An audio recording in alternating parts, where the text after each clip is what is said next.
네, 우리 정부가 북한이 발사한 미사일을 탄도미사일로 처음 규정하면서 상황이 급변하고 있습니다.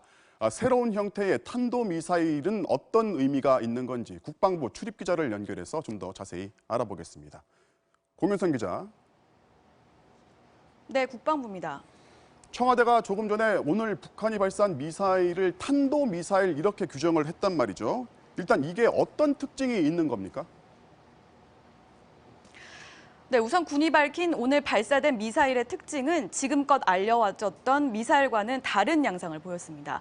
말씀하신 대로 일단 미사일의 비행거리가 중거리 미사일의 기준인 1,000km에는 미치지 않은 것으로 관측됐기 때문에 단거리 미사일로 보고 있습니다.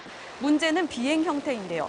통상적인 미사일은 높은 포물선을 그리며 미사일의 최고 높이보다 4배 정도 멀리 비행하는 것이 일반적입니다. 그런데 오늘 발사된 미사일의 최대 고도가 50에서 60km였으니까 일반적이라면 250km 남짓을 날아가는 게 정상인 거죠. 그런데 오늘 발사한 미사일도 한 발은 430km를, 다른 한 발은 약 700km를 날았는데 최대 고도보다 약 10배 정도 멀리 날아간 겁니다. 새로운 형태로 보는 이유가 거기에 있습니다. 특히 지난 5월 정부가 한미정보당국이 분석 중이라고 했던 2차례 발사된 미사일 3발과도 비슷한 형태를 보임에 따라 이들 미사일도 탄도미사일로 규정할 가능성이 높아진 상태입니다. 정부가 북한의 미사일을 탄도미사일로 규정을 하면서 이제 비핵화 문제가 이제 어떻게 될지도 관심거리가 되는데 전망을 어떻게 해야 될까요?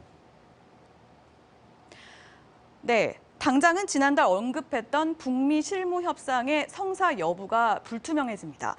일단 유엔 안보리를 위반한 것이기 때문에 미국을 포함한 국제사회의 북한에 대한 추가 제재가 불가피하게 보입니다. 특히 대화 국면으로 접어들기 바랬던 북미가 강대강 구도로 전환될 것으로 보여 향후 한반도 문제는 급경색될 것으로 우려되고 있습니다. 군은 일단 경계태세를 높이고 북한의 움직임을 예의주시하고 있습니다.